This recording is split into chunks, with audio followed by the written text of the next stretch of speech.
ganyan pa siya. Ayan na, Papa, nagluto po kami na ngayong kalabasa stick. Doon ka na sa kabila para makita ka sa video.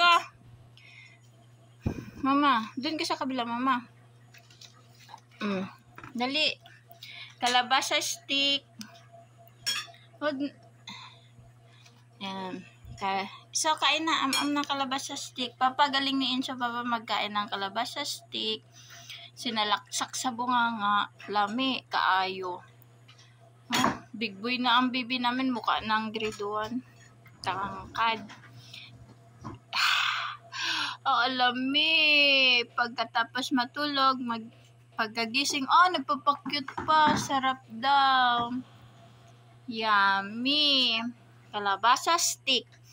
Iboboil mo na yung kalabasa. Tapos pagkatapos i-boil, lagyan salain. Tapos i-mash yung kalabasa. Tapos lagyan ng cornstarch, flour, at ayun, mga seasoning. At iprito na. At ayan na po ang ating kalabasa stick.